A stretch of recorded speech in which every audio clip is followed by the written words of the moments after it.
This is The Second Studio, hosted by the Architecture and Design Office fame. My name is David Lee, and with me is Marina Borderonay. This week, it's the two of us in the studio, and today we're going to answer one or two questions from listeners, depending on how long it takes us to answer those questions. One of them is recent, and one of them is from 10 years ago. I don't know. I took a note. I have it in my Apple Notes, and I found it. So we will try to get to that one. And that's basically it, right?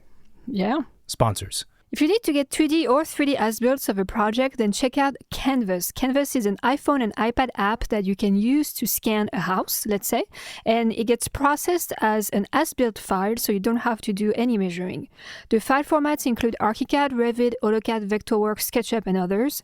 It's been a great tool for us, and I know many of you will find it very helpful. So visit canvas.io/SSP or click the link in our show notes to schedule a demo and to get your first as-built free. We are supported by Enscape. Enscape is a real-time visualization and VR tool that we personally use and recommend. Now, why do we like it? Well, it's fast and realistic, but it's also really easy to use. The interface is great, it has a strong library of components, and it renders in real time, which means we don't have to waste time waiting for the image to be rendered to see what it will look like. It's also a plugin that works with all of the major 3D modelers, and it's available for Mac and PC. So if you want to up your visualization and rendering game, then definitely check out Enscape by clicking the Enscape 3D link in our show notes. This is The Second Studio with the two of us. Here we go. All right, do you want to hit us with the first question? The question goes as follows. Hi. First off, I love your podcast. It really is amazing, and I learned a lot from it, especially coming from a background where architecture is widely known or spoken about. I'm a landscape architecture student, and I have been facing a sort of dilemma and wanted to ask how you guys would go about it. I'm a third year at X school, and we just learned the softwares last year, but I feel like everyone around me is a pro at it already. I'm a slow learner and like to experiment because I don't have a really clear idea on how to get to the finished product yet, so I test things out to see what would look best or just generally learning as I go. And with that comes a lot of trial and error, which again takes time. Sadly, we have never enough time, so I either never make the deadline or I produce work that meets the standard but I'm not happy with. It leaves me feeling discouraged, but I really love the discipline and I don't know what to do. Sometimes it feels more like a factory line than a space of creativity and exploration. The time constraint also makes me really anxious every time. Well, first of all, thanks for writing in and for the kind words. I think there's a lot of actually smaller questions within the paragraph that they submitted. The first thing that they state is that they feel like everyone around them is a pro already when they are not. But the funny thing is that everyone around them probably feels the same way he or she does. Yeah. Right? Yeah. It's just, they're just not showing it. Yeah, I think that's true. I think there's... It's, one of the benefits of the show for us, and I think also for our listeners, is that through listening to the show and through us talking with many guests, we realize we're not alone in whatever we're feeling. And even though we've been practicing for a number of years and have experiences and whatnot, I think architecture and landscape architecture in this sense, I'll probably use the word architecture in this recording, but I mean both professions. It requires so much attention and focus, and it's a very personal process when you're designing or when you have your own office or with whatever thing, that because of that focus, it's very easy to feel isolated because that focus is central, right? It's a one vision, one lane kind of feeling, and you forget that there's others out there who are probably going through the same exact thing.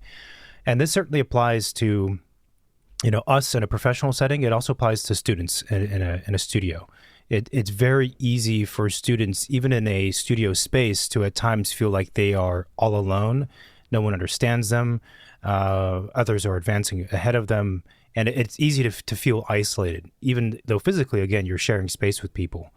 And I think it's important to remember generally that whatever you are going through and feeling, there's at least probably another 3 people in that same studio or feeling the same way. And probably everyone in the studio has felt that way at some point, or they have that emotion, but maybe it's more in the background and less at the surface. So I think that's the first thing. And like, there's also the fine line and the balance of being aware of others and thinking about others and understanding where they are relative to you, but also not really caring about them.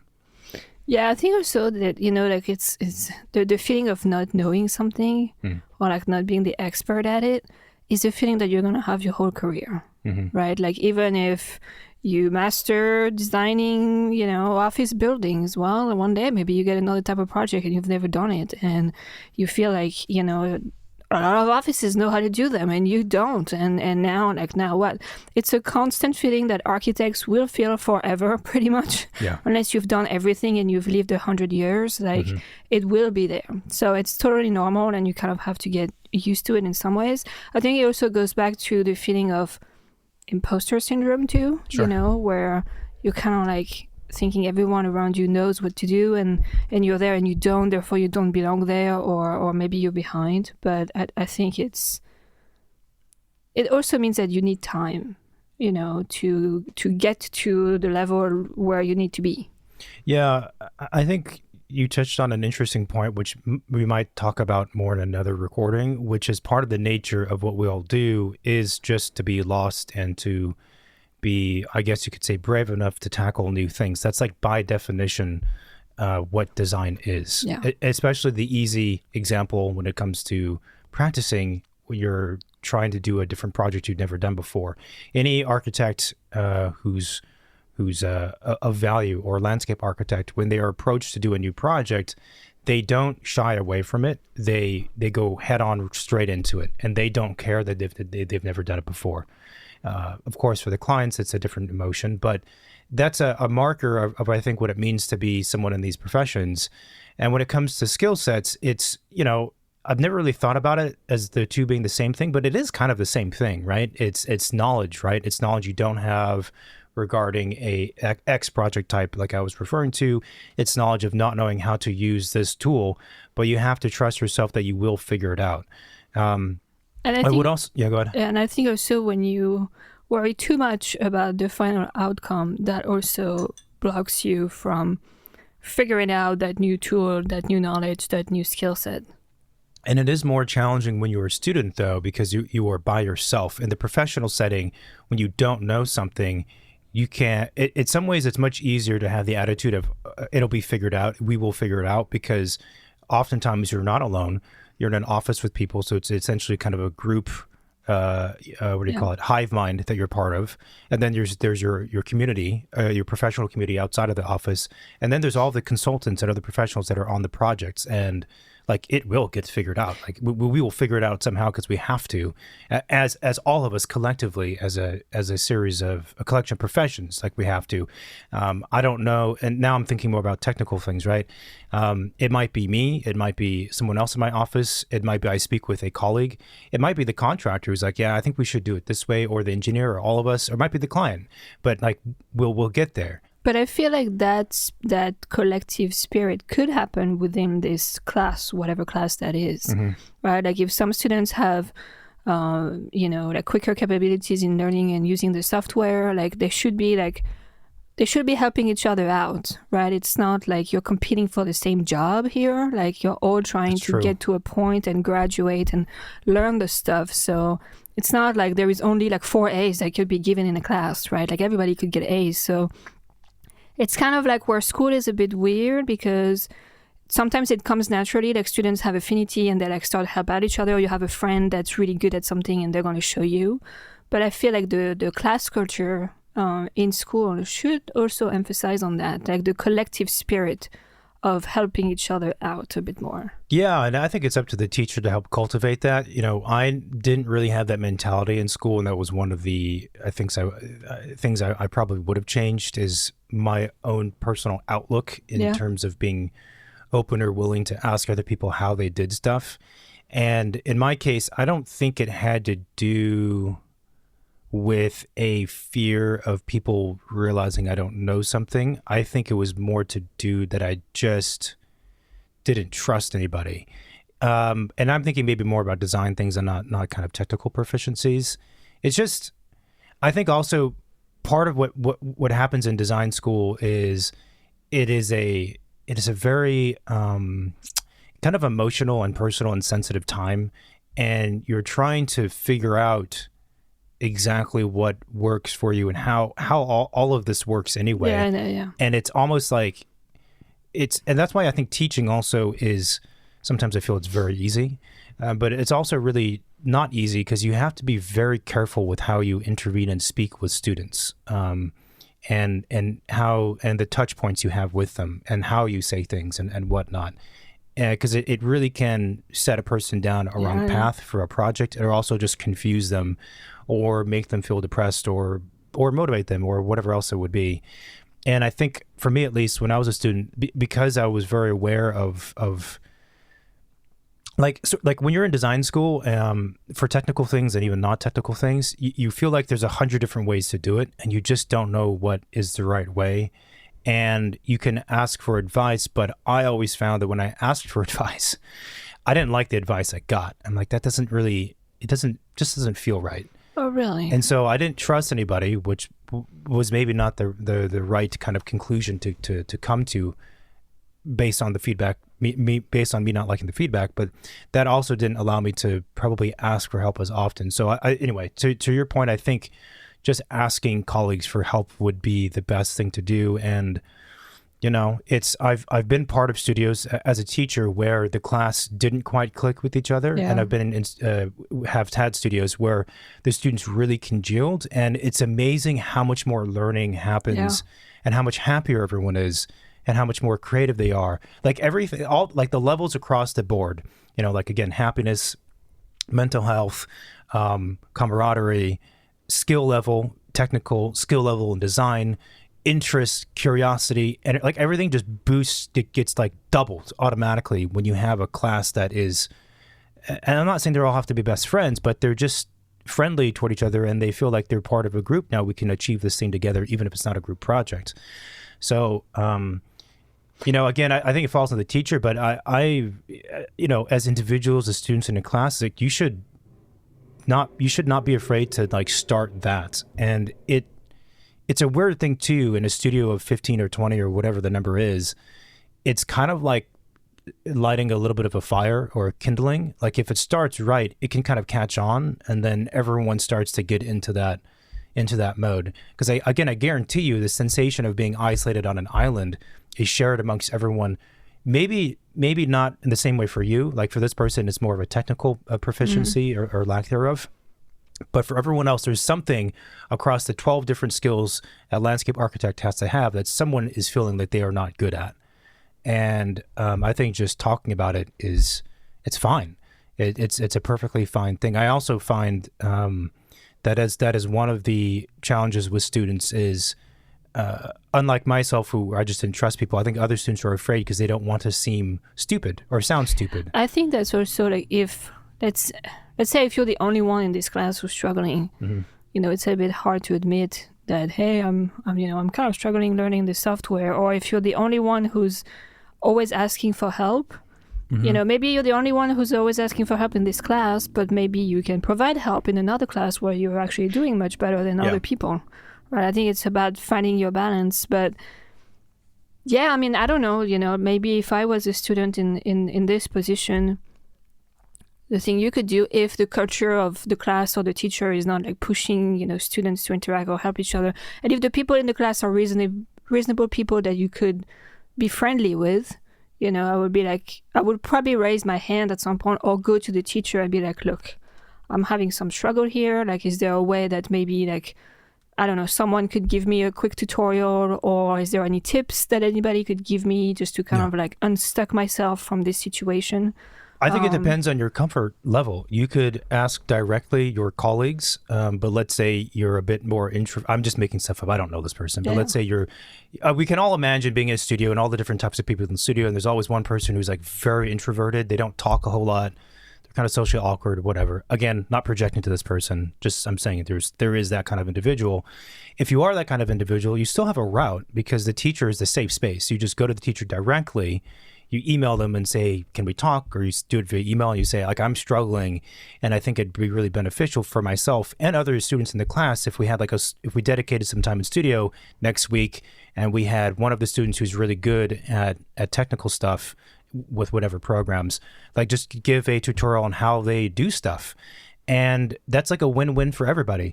The teacher is going to love you for that. I mean, as a teacher, the my favorite students are the ones who were proactive, Yeah, because it makes my job easier. It demystifies the teacher. On the teacher's side, we're always wondering, like, what the fuck is going on with the students? Where are they mentally? Yeah. You know, they seem to be in a good spot on Wednesday, and we have a very clear direction of what they're going to do the next, week. But we've so many times we meet them like a week later and like, what the hell, you blew everything up now to do. So the teachers are always looking to create connections with their students if they care. And that's hard to do. So if you're a student and you talk to your teacher, dude, like, they will love you. I'm not saying that because they're going to give you an A because of it, but it's good vibes. And it's a win for you because then you get education. It's a win for the other students because they probably have questions too. It's a win for the student who knows the most because now they feel like they have some value to contribute. And that's the best feeling any of us can ever have, is to be able to help someone else.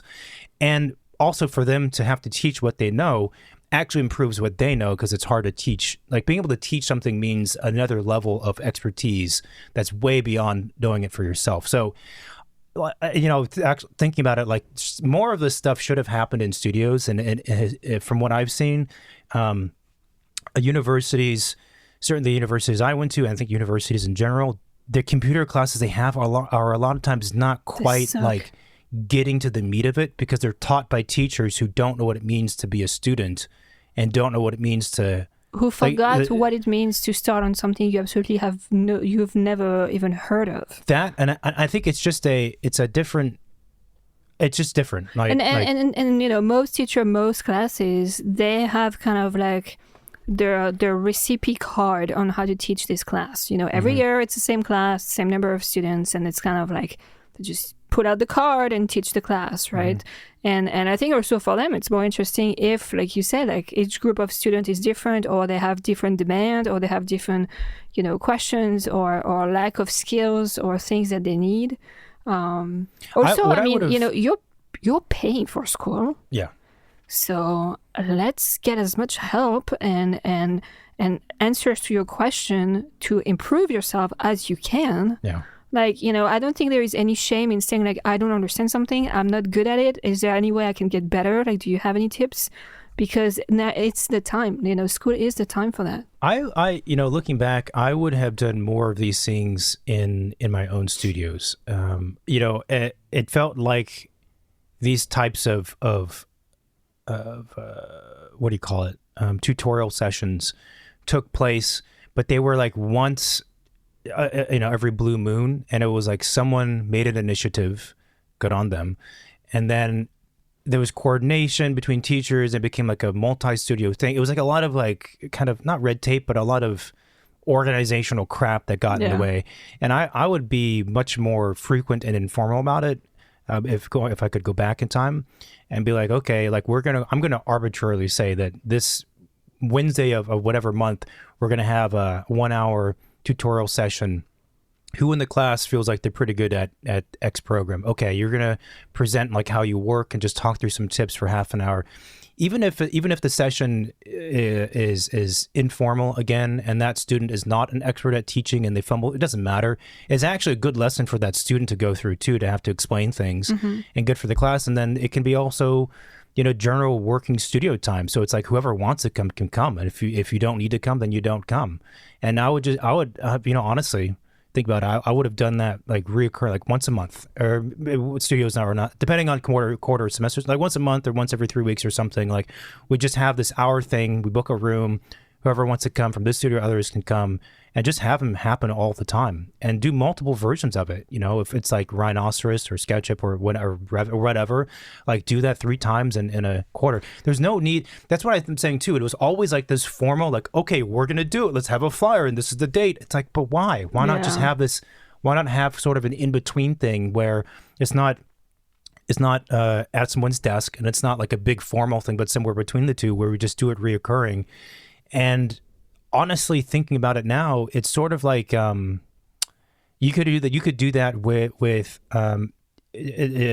almost any topic, and it actually happens in the professional setting, where in 2 instances, one, in an office, there will be like once every 2 Fridays, there's some kind of office gathering thing. Presentation Of a project, presentation of a technology, presentation of someone's vacation, whatever it is, right? And that exists in offices to try and create a sense of social community, but also connection to everyone else's work, because in offices you have different studios and groups, and it's really hard for people to know what's going on because you're enveloped in your own team. Same thing in an academic space. It also happens in the professional setting between offices. So there are a lot of times locally groups groups or communities of, let's say, architecture offices, and they'll get together once every quarter or once ever and just talk about a subject that's been chosen, because you need structure to the conversation. And you hang out, you eat pizza, and you just discuss, I don't know what, hiring people or sustainability or like whatever it is.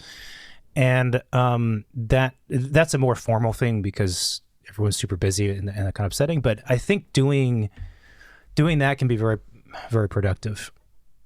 It's funny, like I took, like computer software classes in school. Some of them were mandatory, some of them were not mandatory. And most of them were super boring, soporific, not interesting. 15 minutes after you start, you're already lost because the teacher is like 10 steps ahead, the tutorial, and like you're still trying to like find where that tool he just clicked on is. and you look around and a lot of people are as lost, like we're just each hiding behind the monitors. And those classes are not, they're not really interesting. And honestly, a good, YouTube tutorial about how to learn the software might be more efficient than most of these classes. But it's interesting. I was always very interested in those computer classes because it's fascinating, like what can you do with technology and all of that stuff. But it is hard, and there is a certain pace to them. And if you lose track, like it's easy to just like, I've missed the bus, like the class just keeps going on and you've just, you can't keep going. Yeah. And that's very frustrating because you're still sitting there and you can't follow along. So I don't know why they teach computer classes this way. Like I remember learning 3ds Max. Yeah. And it was awful. Yeah. It was awful. First of all, because the interface sucks. And also because like it was just, we were getting too much in the nitty-gritty of the software before even understanding like what should we be opening that software for, and kind of like putting things in perspective. And I think that's also the danger sometimes where teachers are too expert at what they do, is that, like you said, like they kind of forget the audience, like their audience, and where is the audience starting at, and what is the value of what they're teaching for that specific audience. Yeah. So... Yeah, so the first point I think is to ask for help if it's not being offered, and be proactive about that. It's one of the biggest superpowers you can have, I think, for anybody, and not just architects and landscape architects, is just asking for help. I feel like I read this about Steve Jobs, and I could be totally mistaken. I feel like I read this in something about him, that was one of his secret hacks. I mean, not really secret, not really hack, but he would just ask for help all the time. And it's interesting if you think about that for him, because everyone puts Steve Jobs on this pedestal as this kind of guru person and whatever else, right? But the idea that in his early days, and probably even before he passed away, he was asking people for help is fascinating. Like we generally don't think of individuals like him as people who would ask others for help, but it's necessary. And even recently for us, we had in our office, we had a question we were trying to find an answer to. And, I guess at some point also in my existence as an architect, I realized, well, I can sit at my desk and try and solve this thing, internally amongst the office, let's say, or I can email the architects I know and be like, hey, friend, got a quick question for you. How do you guys do this? And they reply, because I know them, and they're like, oh, that's a good question. I've thought about this so many times. I've never asked anybody because I've been afraid or I've been busy or whatever, but I've always thought about that too. This is how we do it. How do you do it? And I say, okay, I understand. This is how we do it in our office. By the way, I did ask a bunch of other people and they do it this way too. Oh, that's such a relief. Oh, that's interesting. Maybe we'll change how we do it, right? And it's an important aspect because what we do if you consider again all the skill sets and all the questions and things we have to do as architects and landscape architects, it's a lot of stuff, and it's just more efficient and more fun to talk with people about it and get answers. Even if you don't necessarily agree with the answers, it's still helpful. The other thing that student mentioned is that sometimes it feels more like a factory line rather than a space of creativity and exploration. That is such a good. That's such a good point. I have to say, like software classes, that's kind of what they are. You know, like. Well, I don't know if he's referring to software classes or if they're referring to, like the work, the studio work itself. Yeah. Yeah, it is interesting, but I think it also depends on how you take it. You know, I think you can take it as a student. You can approach it either way. Mm-hmm. You can approach it as a factory line if you're trying to just like crank through the stuff and like, let's say like you are obsessed with this, like mastering the software for your project and that's all it matters. And like the actual result and creativity is a 2%, of importance to you. Yeah. And you can also go the complete opposite way where you can like ditch the software and just go full exploration on the creative side and focus on that. Depending on your school, maybe there is, more favoritism toward one way of approaching it or the other, which is a different topic. But I think you should feel free to approach it, whichever way you think is right. I think that this person is actually quite cognizant and mature about this problem of essentially the way I see it is balancing effort, call it creative effort and creative space, and giving enough to that versus production, like doing the drawings, doing the renderings, doing the models, printing the stuff, production, right? And of course, the two overlap and they have to overlap, but they are fundamentally in the education, they are very different headspaces. And how do you find the right balance between the two? And also find the right balance. And I say balance because in the academic space and the professional space too, you have to do both equally well. There's no one that says, oh, you can do that one and not worry about that one. All teachers will be like, you have to produce everything and you have to have a great idea. Yeah. Do both. And for students, especially from years 1 to 5, it's really hard because you don't, that balance is always going to be shifted one way or the other depending on the project, right? It's going to depend on the student. It's going to depend on the teacher. It's going to depend on the list of deliverables for that studio. It's going to depend on a lot of different factors. And so I think that just having a conscious awareness of these two sides like I'm describing and understanding where you are in this balance for a project and for a week as a moment in time or an entire quarter or semester is the very first big step to be made.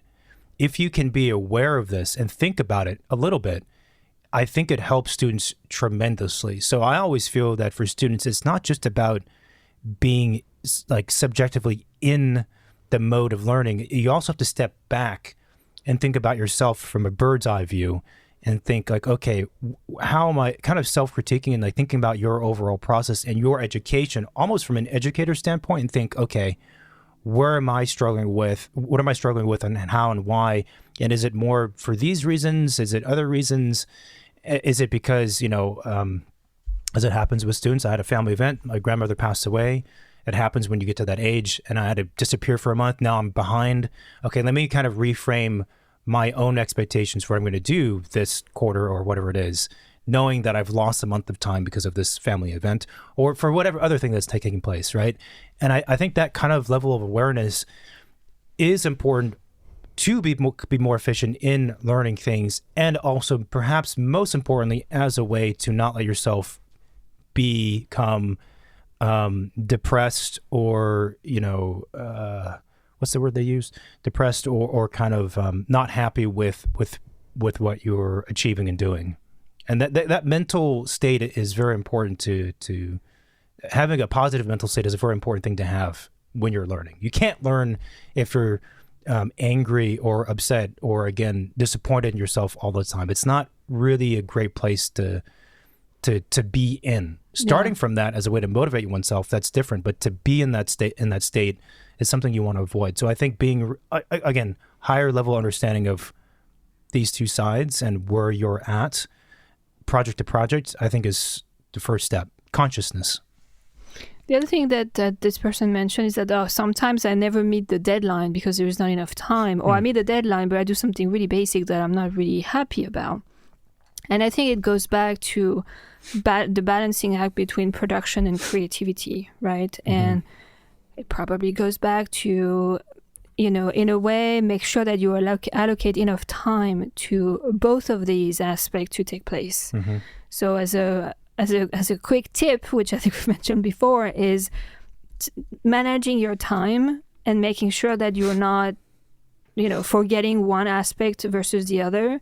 You're not focusing too much on production at the beginning, and therefore there is no time to be creative because you're already bugged with how many boards you have to print, how many models you have to make, and vice versa. But I think if you kind of look at, okay, this is when the project's starting, this is when the deadline is, and the teacher might have an expectation of deliverables based on certain dates.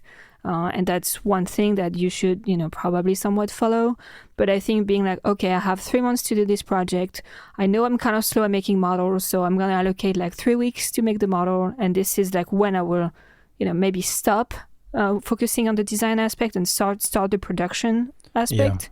Yeah. Or, you start the outline of your deliverables, you make a list and you kind of make sure that you're slowly working through it.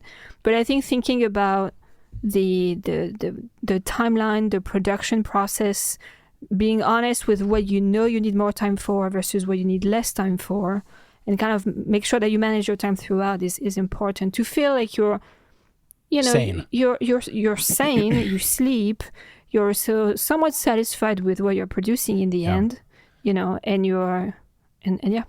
Yeah. I think what you're describing is kind of the next level of what I said. So I said, first of all, you should understand that there are these brackets of creativity and production.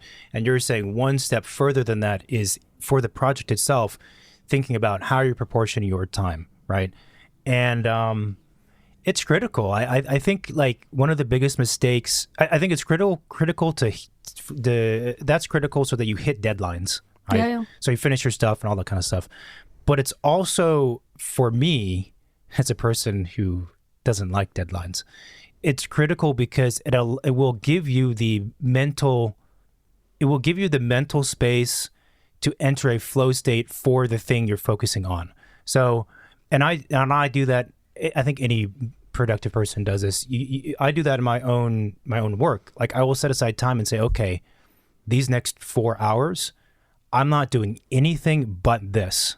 Right now, when you have an office, 4 hours, or oftentimes it's not 4 hours, it's more like 2.5 hours. 2.5 hours dedicated to one thing is really difficult to do when you're a smaller business, because every 5 minutes you're pinged with an email, and every 5 minutes you should be doing this thing, but you can't be productive if you're doing that. So you set aside, turn off your emails. You set aside time and you say, this 2.5 hours, I've accepted before I start this 2.5 hours, before I hit the start button on my timer. I don't actually use a timer, but when I hit the timer button, right? Before I've gotten into that 2.5 hours, I've already made an agreement with myself that this is all I'm doing. So if in that 2.5 hours, I miss an email, or I miss this, or I miss that, or I could have been doing something else, that's off the table. That's not part of my thinking anymore. And now I can focus. And for me, at least, the reason why that's so helpful is that when I was a student, I never thought that way. So especially when you feel like you're running out of time and you feel like, I know I have to do this elevation, this plan, this model, the renderings, my concept is bad, I don't have boards yet, and then you sit down, you try and work, and you can't, because every 5 minutes you're thinking, oh shit, but I really got to get this other thing now, right? Because I need to, because I'm running out of time.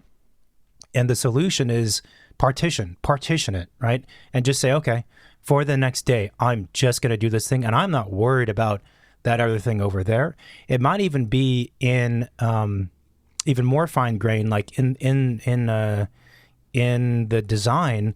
of I'm just going to focus on this aspect of the design, whether it be a physical portion or maybe more conceptual portion, and I'm not going to worry about this other stuff. Even though I know it's going to come back and bite me in the butt, I'm not going to worry about it, right? I'm just going to focus on this. And I think the same approach can be taken, for a project overall. And I think you can even go down further where you can make, let's say a short priority list of things. So let's say you tackle task 1 and lists then eventually... are a little bit beyond my... Oh, I used to make many lists. I'm sure. I had like different colors, different papers, and just making lists. But you have to make sure you strike the list. You strike things on the list. Otherwise, if you're just making them, you don't follow them, it doesn't mean anything. But, like you could plan your day. If you're a student, let's say, like you have, every Friday afternoon, it's a free afternoon for you to do work. Well, plan your day, how you're going to structure those 4 hours of work that you have. Like, going to be focusing on that? Are you going to do that for 2 hours and then do something else? And in the project too, like sometimes you tackle something and at some point just hit a wall and you just like, it's kind of like torture. Like nothing's coming out. You just keep looking at this thing and you're blocking and then you're getting angry at yourself and it's not being productive and the time's running out. And in that case, just have a list of like 3 items and you looked at item 1 because it's the biggest one on your list to look at. Now you're stuck with item 1, so switch to item 2. And then eventually when you go back to item 1, you've moved away from it, you've digested it, maybe your vision is clearer. I think being able to kind of like jump from one thing to the other will make you feel like you're making progress no matter what.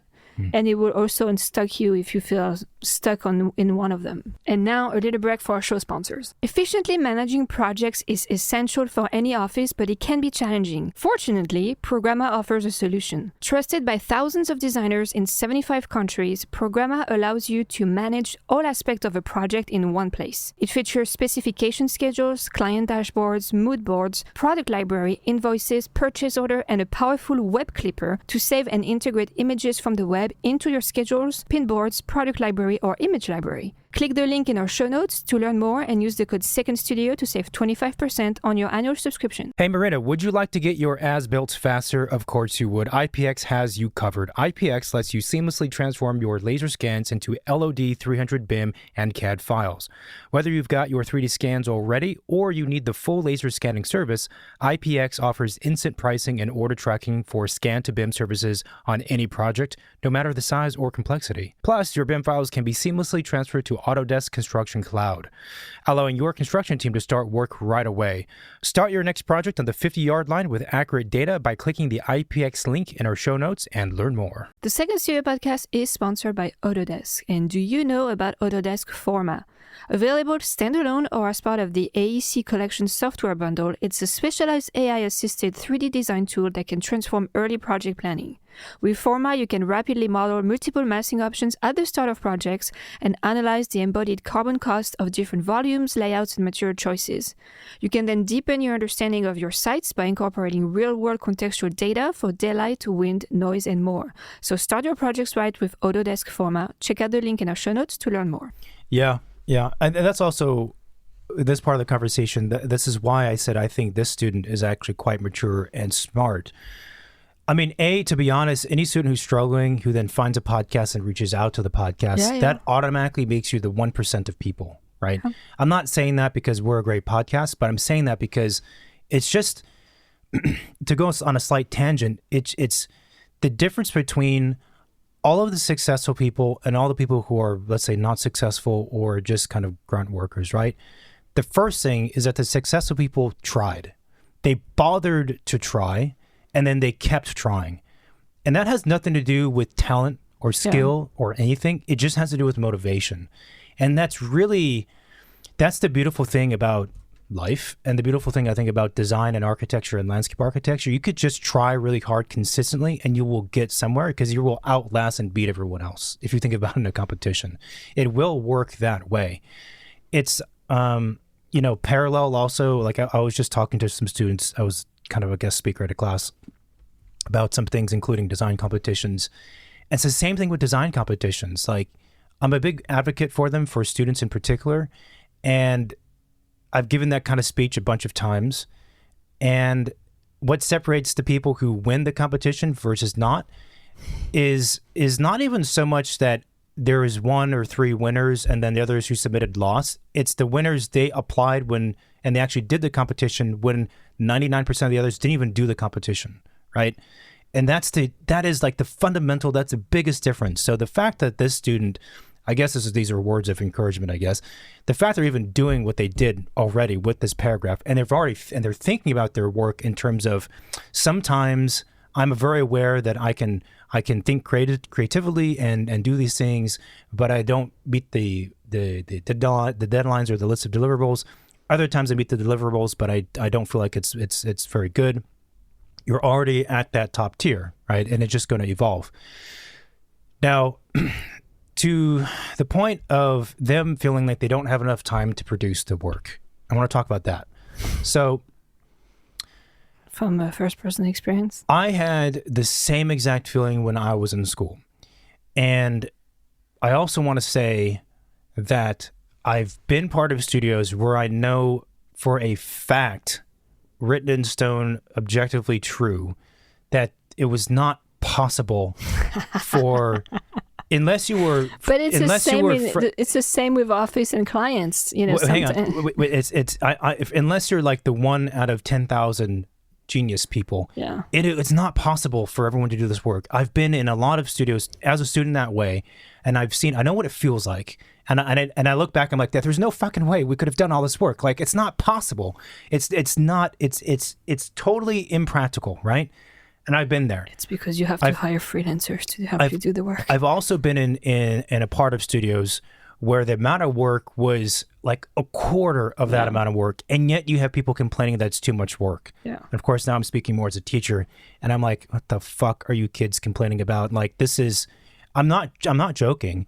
A fraction of the amount of work that we were given when I had X studio in school. And not all the studios I had were that, that amount of overload of working, but I've been there too. So I say that because I always want to put an asterisk by these kinds of conversations, because I'm against laziness.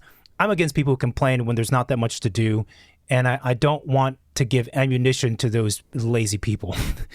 That said, I'm going to assume that this person is in a studio where there is a lot of work. And so first, I get it.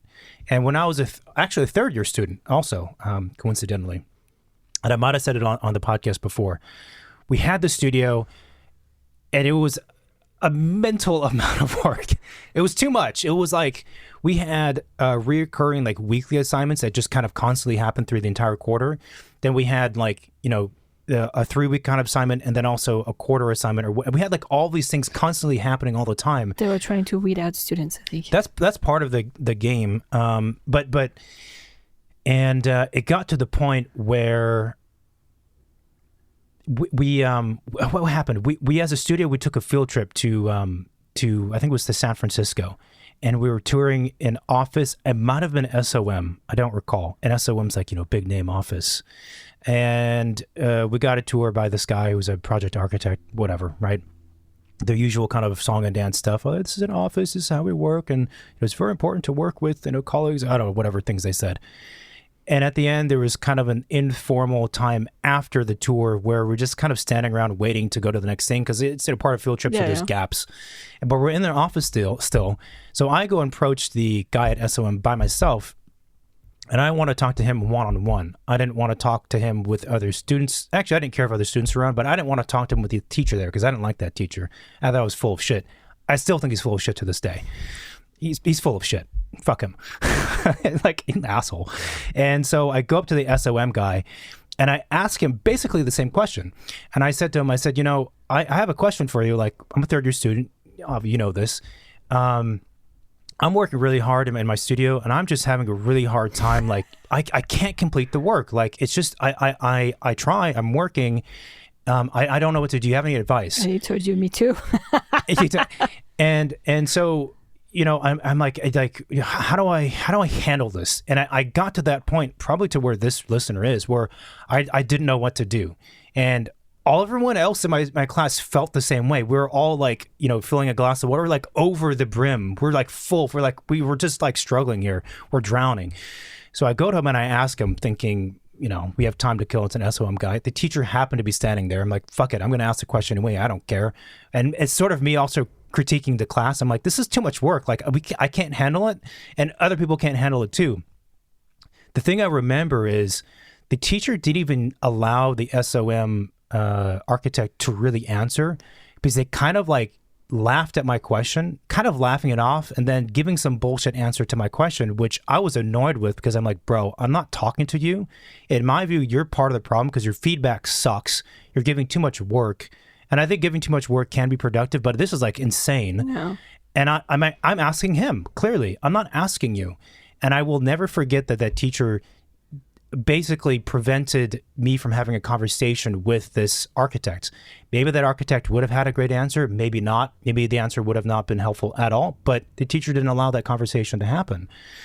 And boy, oh boy, if I ever get to name names, I don't, So anyway, I don't know why I told that story, but I get it. Like I've been there, and So yeah, that I don't have any point to make with that, except for I that still itches me to this day, because it was also so disappointing as a student, because it takes a lot of courage really for a student to talk to anyone else, and in this case an outside architect, which takes a little less courage, to say like, I'm struggling, like, and I was really like I'm like, look, I'm struggling. I'm not trying to weasel my way around this conversation. Like, I'm struggling here.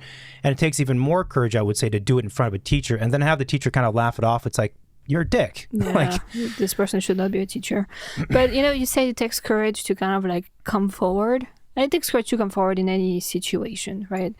But I do feel like you should come forward as a student in school, because it is a safe environment. Like, you're not gonna get fired from school, like if you kind of get into this practice of not being shy, mentioning if something is wrong, if you're struggling, if you think something should be done a certain way, if you notice also that you're not the only one, but nobody's speaking up, and you feel like comfortable enough to speak up for others, like, I think it's important to do it, because eventually when you work for someone, for an office, and a situation arises, you can't just take the back seat and wait.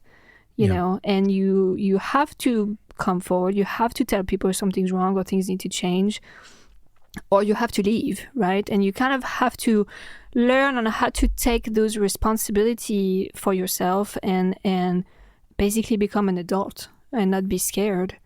Yeah. I think there's like something students should understand is that every teacher in every studio where there's a studio project, the requirements, everyone gets a printout. I don't know if they do printouts anymore. Probably not. They always try to shift us toward like iPads and PDFs, and I hated that. I'm like, I want a physical piece of paper I can give to students that they can highlight and mark on and have on their desk. If they even have desks anymore, Jesus.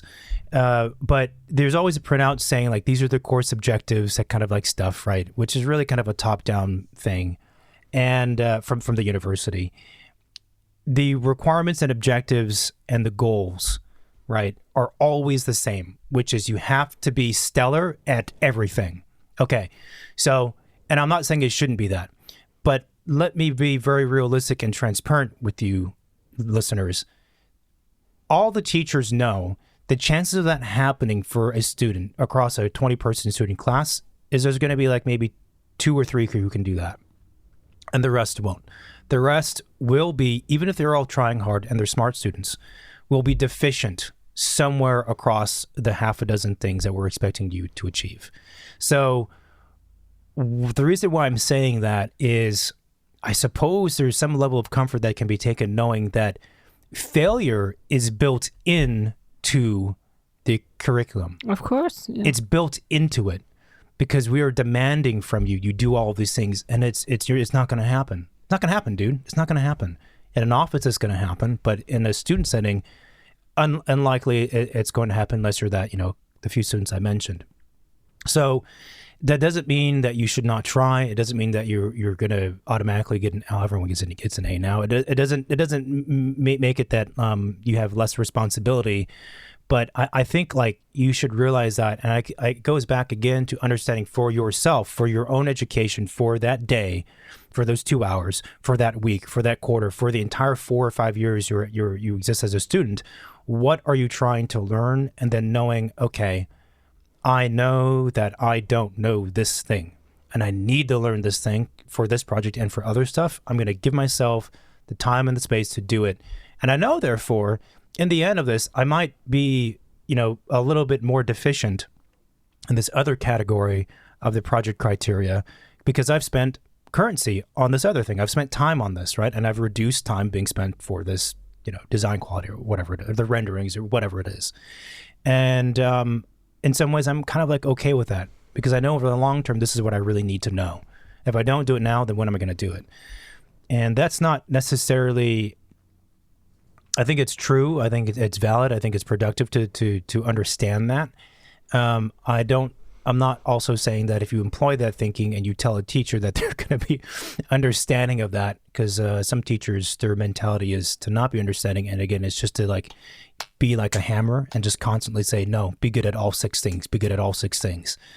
And I don't think it's a productive way of teaching. Like you got to meet the students where they are and help them on their overall academic career. Like I always like to ask students, like, show me the work you've done beforehand so I can see what you've done. You've done the same fancy renderings the last 3 years. Don't show me another one of those. Show me something different. You're good at production. Your ideas suck, right? Focus on that stuff. So, yeah. I think you mentioned like in your previous story, like the fact that you had too much to do in studio. Mm-hmm. It was just like the amount of, let's say, deliverable and expectation was beyond what was physically, timely possible, right? And I think it's, like I was starting to mention, like it does happen in the practice once you're out of school where, sometimes clients have unreasonable expectations or deadlines or a budget, right? Mm-hmm. And at some point, soon enough, you have to tell them that this is not realistic, and maybe the students should tell the teacher, like, this is not realistic. Like, this is not possible. Like, we've tried to do this for the last 2 months, and you see everybody is struggling. So what is the goal by doing that? And maybe even understanding, like, what is the goal of doing that? Because otherwise it's just pure torture. Like, what is it? What's the end goal? I agree. And again, a huge asterisk, I think, next to that statement needs to be there because it just depends on the studio. I don't know. Of late, I've seen so many students, the output is like poor, and yet they're still complaining. And I'm baffled. I'm like, what? I think that's also where, like I was saying, there's an inherent failure built into the objectives of the studio. That same thinking applies when we think about teaching a group of students versus teaching an individual.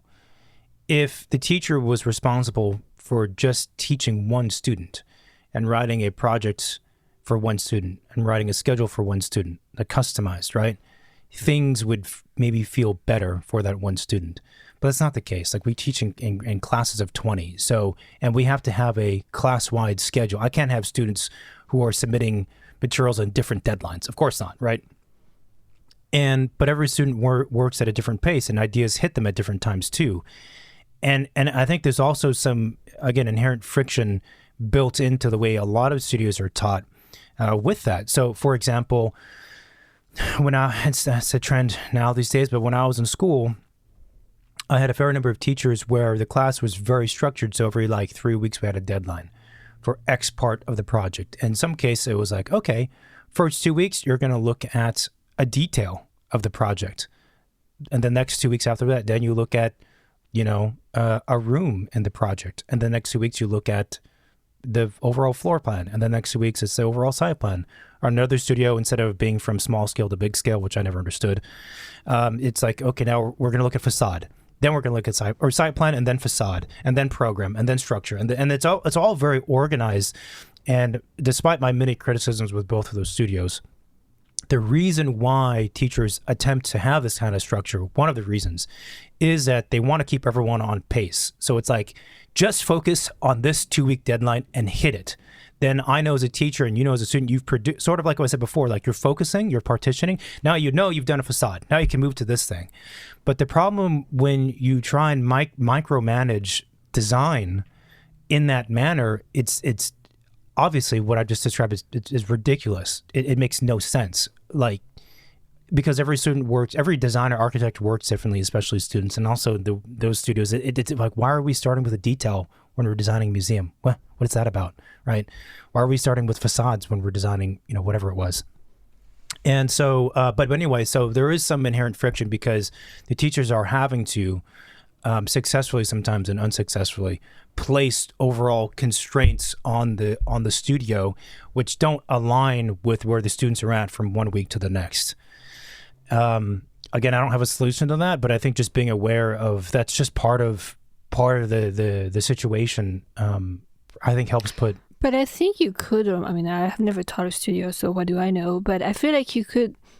Those are elements, like the program, the plan, the facade, the room, the detail, and all of that. Those are things that students should be looking at some point in their project, right? In order for it to design, to like ask themselves the right question, to get toward a result of some sort, right? Being so prescriptive, I agree, like doesn't make sense. It's not one size fit all. Everybody's process and brain and creativity comes and gets triggered at different times in different ways. But you could structure a studio where every week maybe like the teacher talks about one of those things, just so the students have an understanding on how to approach them when it's time for them to approach them. Mm-hmm. But they still find whatever process makes sense for them to get to that point. Mm-hmm. It's a trend, right? Trend meaning like not just 1 or 2 year trends, but probably decades. Back in the day, the way studios happened was, especially upper division studios. So years 1 and 2, things are structured because it's more like babysitting, and you're learning basic skill sets. But once you get to year 3, 4, and 5, like you're supposedly much more hands off and have more freedom, and then you have full on projects that take a full quarter or semester. The way studios used to be structured was like, here's the site, here's the type of building we're doing, here's a basic list of program, maybe go. Yeah. Figure it out. Do what you're supposed to do. And if you're lost, then I'll help you one-on-one, but go. And now it's become this, like this one teacher I know, he describes it as a Japanese game show approach where you have to go through all these many kind of obstacles to get to the end, and then like a Japanese game show. And it's become more that way. And I have many issues with that for many reasons. But that's one of the problems is that it doesn't work for everybody, right? And it becomes very frustrating for people who are more independent and or feel like they're struggling from one week when it's not aligning with the overall schedule. But to their topic, which is more about skill sets in learning softwares and experimenting in softwares, which they described, like that's kind of how you learn. You have to experiment and try stuff. So that's also when you have a computer class that you take and you're learning a software and you learn by rote, you learn by step, because again, that's how a class that's taught to 20 or 30 students is taught, is okay, everyone open up the file, go to this folder, double click. Okay, now the file's open. Does everyone see the same thing? No. Okay. And then that's how it goes, right? Yeah. Okay. Now click on that icon. Everyone find it? No, I don't have the icon. Okay. And that's one way of learning. And it kind of has to be that way because, again, you're teaching a group of like 30 students or 20 students. But the real learning, or the other half of the learning, happens when you're more or less on your own and you're trying to do something different. And now you have to use those tools to orchestrate them in a different way to produce a result or find the new result. So experimenting should be embraced because it's part of how you learn software, and it's not fun. Asking for help is part of the solution. But the other thing too, I would say with softwares and hard skills, whether it be softwares or hand drafting or I don't know, whatever else, right, is third and fourth year, by the time you get to your last year, they should be, pretty well developed, hopefully. But it kind of doesn't really matter so much. In the end, it doesn't matter. So So what I'm saying is that it's normal for a person to be deficient in some of those things in years 1, 2, and 3. And hopefully by the end of year three, you're kind of figuring things out. I think the concern students have from years 1 to 3 is like, I'm not as good as that other student in this thing. It doesn't feel good now for this project, in the studio. And also you start to worry about, what does that mean for me in the future? Like, how can I do what they're doing if I'm not there yet? And the reason why I say it doesn't matter in the end is that when you get to the end of year 5, for the most part, everyone has close to the same skill sets, or they have enough skills to communicate what they need to communicate in their designs. And it doesn't make you a good designer or a good student or a successful project.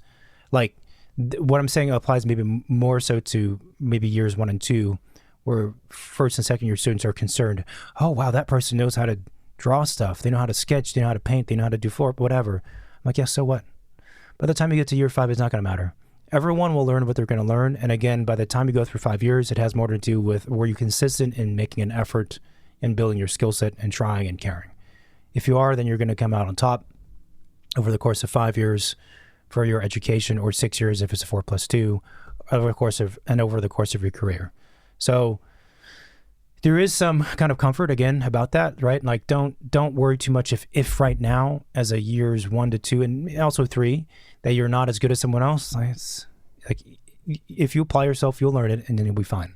And honestly, like, I'm not the greatest person at doing watercolors or doing hand sketches or rendering or like whatever else. It doesn't matter though, right? That doesn't make someone a good landscape architect or a bad landscape architect at all. Yeah, and if it really like bugs you, like, well, one holiday weekend, just like go on Rhino for 5 hours and play around. Mm-hmm. Like, there is also like, if you feel like you need to catch up or you need more time, like, you find pockets of times that are just free of deliverables and not tied to classes, and just explore in those periods of time. Yeah. Yeah.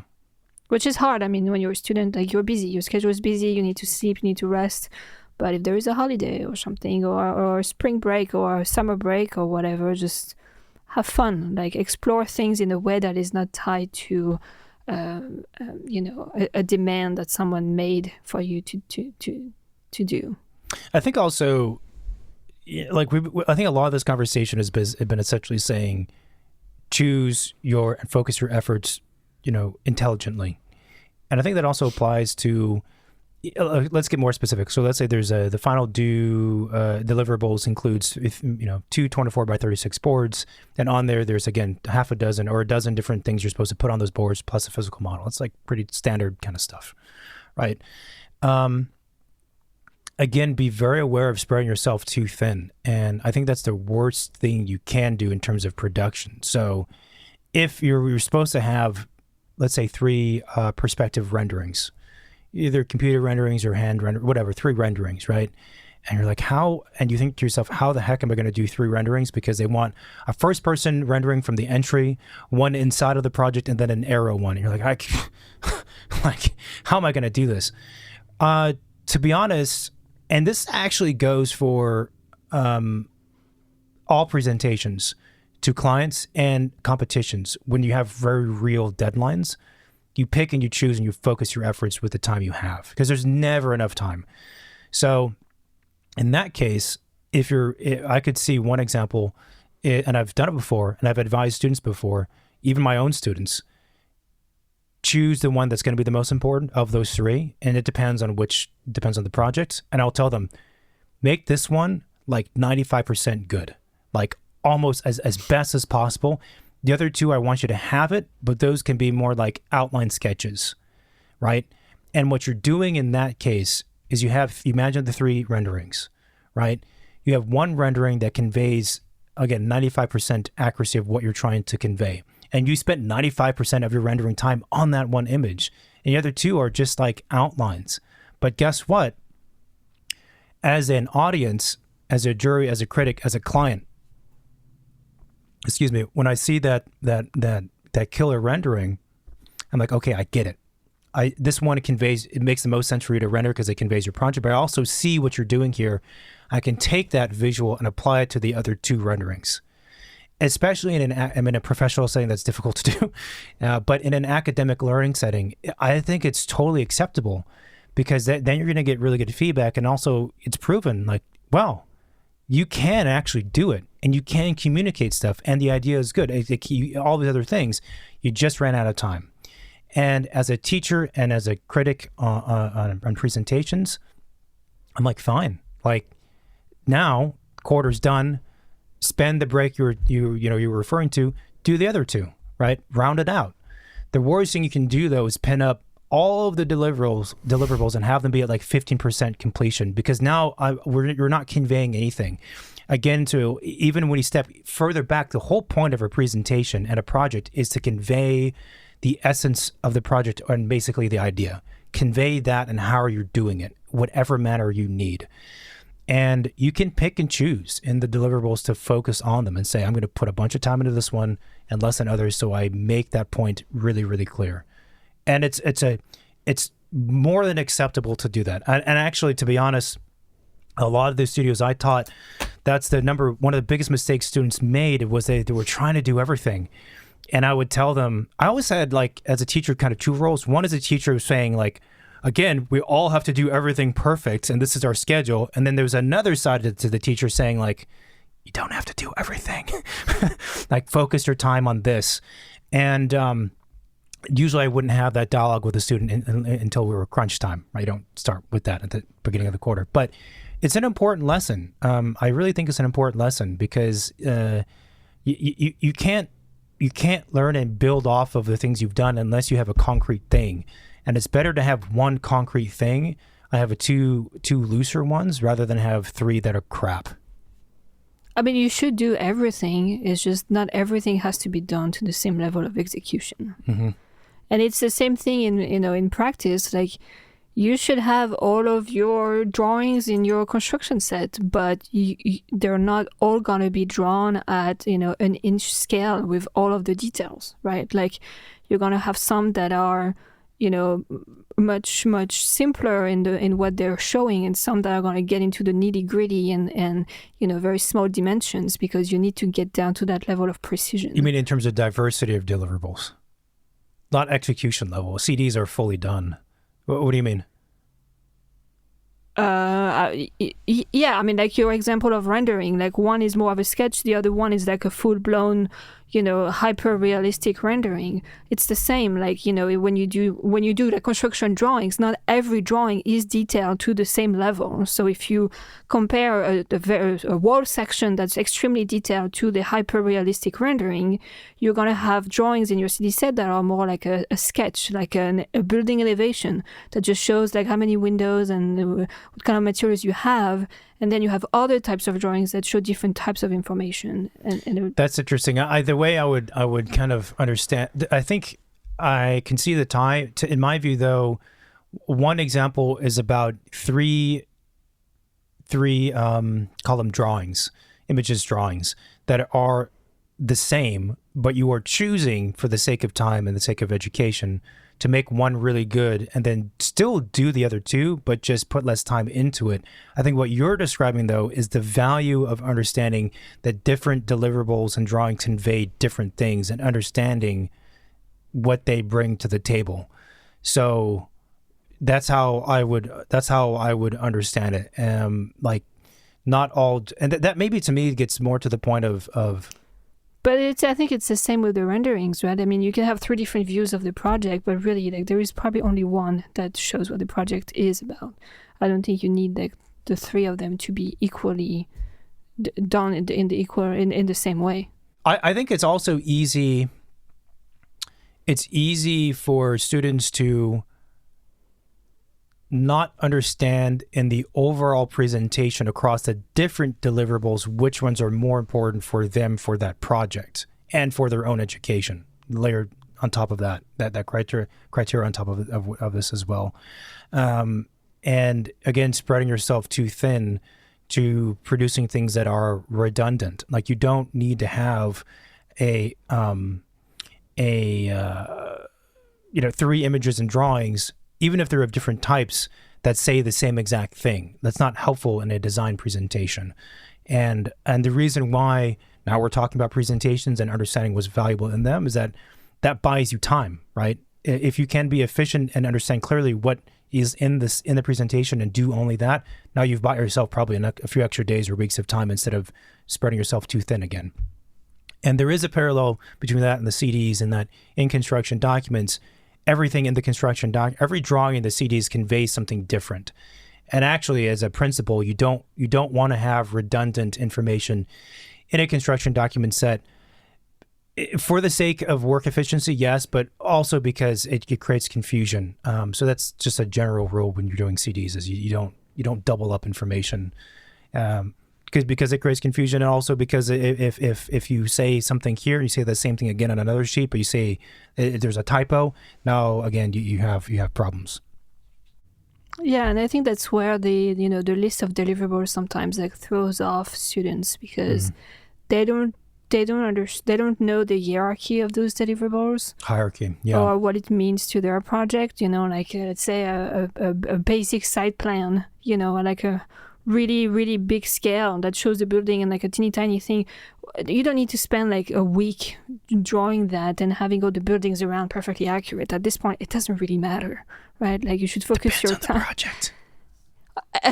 Okay, big asterisks, everything we said depends on the project, fine. But you know what I mean? Like, you probably should spend more time drawing your actual floor plan of your building, right, rather than like this teeny tiny diagram that shows where your building is on the Google map, thing that you've drawn. Like, it's a waste of time. And I think teachers should also express that and tell students those values. Like, don't waste 3 days, getting a DWG of the exact, Google Map zoning of your thing. Or if you do, then one person in the studio does it, shares it with everyone, and everybody just saves a day of work, right? Yeah. Like, let's just be more efficient. I think efficiency in student lifetime is something that's really hard to achieve, because the nature of creative process, which is inefficient by itself.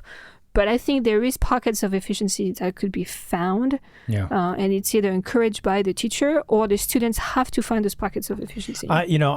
Working backwards from the presentation, once the project has some legs into it, so let's say you're halfway through the quarter or semester, or maybe 60% of the way through, so now everyone understands like kind of what they're doing. Okay, this person is doing that kind of scheme, I'm doing this kind of scheme. Like, we all have kind of our lanes, and no one's like completely confused anymore. That's working backward from the presentation is so productive for all the things you're talking about. And it's just, it really ties into the fundamentals also of what we do as landscape architects and designers, is we exist to convey ideas, whether those ideas be in design presentations, technical documents, meetings with clients, in theoretical writings. We convey ideas, and one of the most important lessons you have to learn as a student is how to convey an idea clearly. And so, like you said, once you get the list of deliverables from the teacher, that generic list that's on the 8.5 by 11 printout at the beginning of the quarter, you have to critique and analyze it and decide for yourself. In that list, everything looks equally weighted, right? You have that list, site plan, floor plan, second floor plan, 2 elevations, 1 section. Everything looks like the same, right? And the way it's written in that Times New Roman font looks like everything is equally important. You just kind of do everything. No, absolutely not. You do everything, yes, but you choose based on your project. You say, you know what? The 2 elevations are one of the 2 of the most important parts in my project. So I'm going to spend a lot of times on those. And the floor plan in my case is maybe less important. Now, the other layer on top of that, like I said before, are learning objectives, right? So you have to know as yourself, hey, I'm making stuff up. I've done 3 projects so far in my career as a student, and all my projects for some reason have been focused on elevations. Then you have to be honest with yourself and say, well, maybe I have to focus not on that again to learn. And there's also learning objectives that the teachers will see in you or as part of the studio and say, the studio, we're meant to be learning this thing, so you have to be focusing on this thing. And that's tricky, right? Between all those 3 different criteria being kind of overlapped on each other. But if you can overlap it correctly and find the deliverable that makes sense, it's really, really cool because you have like complete freedom to just focus on that one thing. And by the way, this is an important skill set to develop because when you are doing, let's say, a competition or you're working on your own, you don't have the structure of anyone else around you. This is the same thing you have to do anyway. You can't be wasting time producing a bunch of different deliverables when half of those things aren't really relevant to the conversation or the presentation to the client. Shoot, no. You could show up to a client meeting and show only one type of deliverable because it's the most important for that project or for that particular meeting or for whatever it is, right? So I think thinking critically, the critical thinking aspect of the deliverables is in some ways, when you get to the 60% mark for a project, the starting point for proportioning the time and then also, knowing what you're going to learn by doing those things. Yeah, and I think as soon as you get that list of deliverable, like come up with a strategic plan on how you're going to tackle it, like we just mentioned. Yeah. Because like let's say the easy stuff that you're going to need, kind of like the boilerplate information, type of drawings, like either you could kick them out and do them right away, so that's off the table, you don't have to worry about them, or like keep them for the very end, so you first focus on the biggest item on your list. Yeah. All right. Well, somehow we ended up talking about presentations, but I think it is a key part for sure. Anything else? Nope. Give us an outro. Thank you, everybody, for listening to this episode. If you like what we do, please follow us everywhere you can on all the podcast platform. We're on Spotify, YouTube, iTunes, and many other podcast platforms. We have the website, secondstudiopod.com, where you can find all of the episodes. We are also on social media, mostly Instagram, Second Studio Pod. We have the hotline. You can send a text message or call and leave a voicemail. The number is 213-222-6950. And what else? We have a lot more coming up. If you have any questions like this, any guests. Follow us on social media and contribute to the conversations that take place. Right? Sure. And I think that's, I think that's everything. Okay, cool. Well, we didn't get to the other question, but that just gives us content for the next conversation. But we're always looking for things to talk about. So if you have a question, then do reach out and talk soon. Thanks. Bye. Bye-bye.